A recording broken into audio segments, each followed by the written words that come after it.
Hello everybody, it's me, Mercury Glider, and in today's video I want to go over some of the recent Twisted leaks that I can assume are for their next major updates, and some of them have been very interesting to me.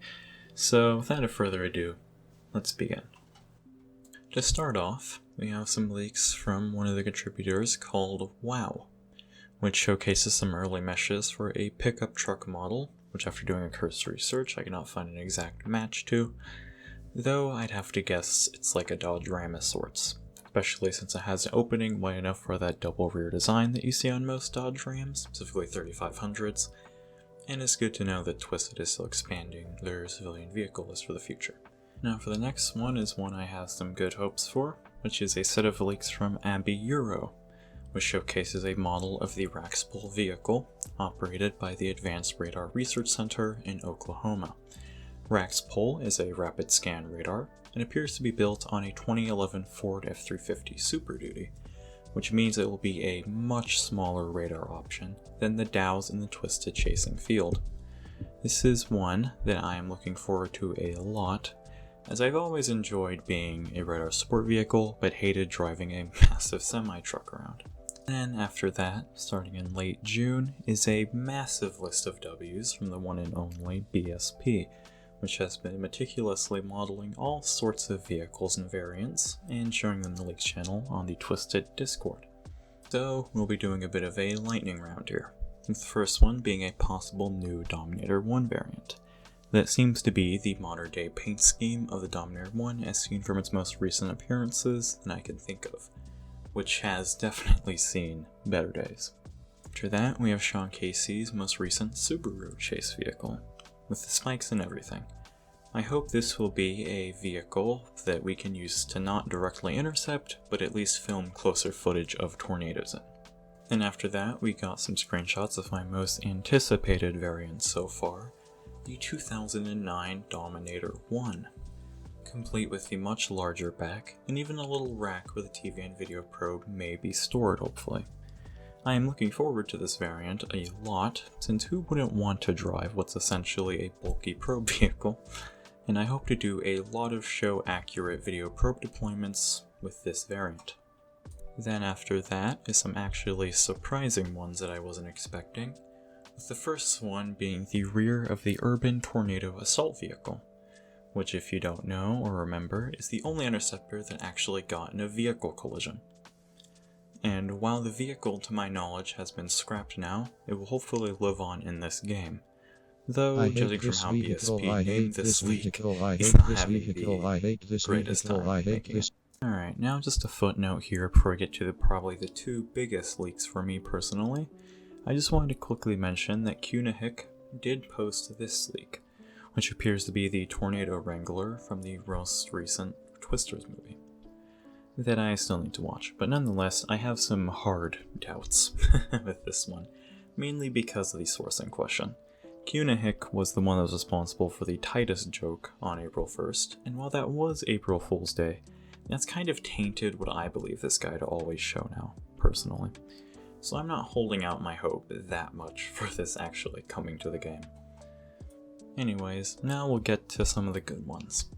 Which before we talk about the big one, let's talk about BSP's last vehicle leak, which is Cody Howard's Armadillo Intercept vehicle that is now owned, and I'm assuming being operated by, the Texas Vortex Storm Chase team, ran by Tommy Carter Jr. Though I cannot find any actual info on them using it, at least to my knowledge, which was honestly out of left field for me. I had always known this vehicle existed, but to see a storm chasing game not only recognize it, but actively work on implementing it is so exciting for me, because this is a vehicle I thought I would never be able to use in a game like Twisted. And this is easily the vehicle I am the most excited for so far, despite BSP, I'm assuming by the image names again, hating the modeling process on it. He's really doing it for all of us. Alrighty, and now we will be talking about easily the most shocking announcement to come out recently regarding this update, and the one that made me want to make a whole video on this. This being Twisted's new map concept.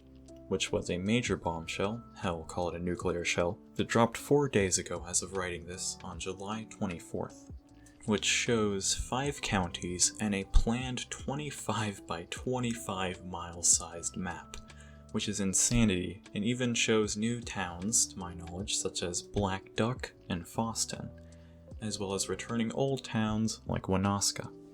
There is also the 5 counties now being Polk, Kennebec, Wadena, Beltrami, and Itasca, hope I pronounced those right, across a massive and complex road network. This has to be probably the craziest thing to drop as of recently.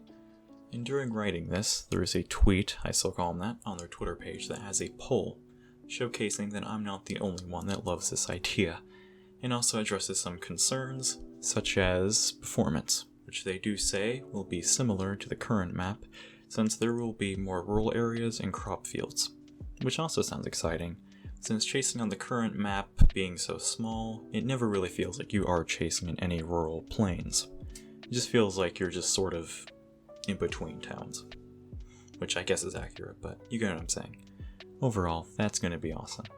And they also addressed a concern from that username, addressing a possible problem of missing a storm that spawns due to the size of the map, which if you think about it is kind of accurate to real storm chasing, but nonetheless the Twisted Twitter account chips in, mentioning they will be reworking storm spawns, and that there will be highlighted areas that show the most favorable storm environments, sort of like SBC outlooks, that will let us stage before the storms form.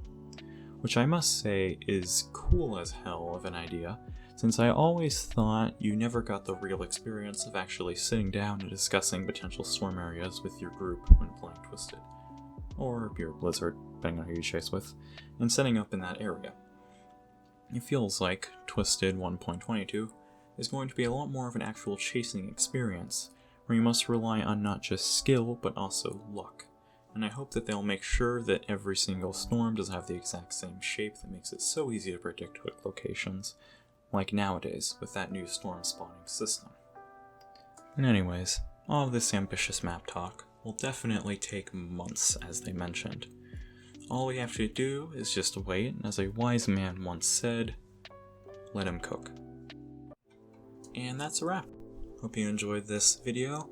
I know I've been quiet and focused on Outbreak recently, but I am warming up to Twisted again, and I even captured something pretty historical in the Twisted Sphere with another YouTuber last month, though I don't want to say too much on that yet. All you need to know is that I'm working on it. Either way, if you like the video, please like and subscribe, and I hope you all have a great day, night, whatever. Bye bye.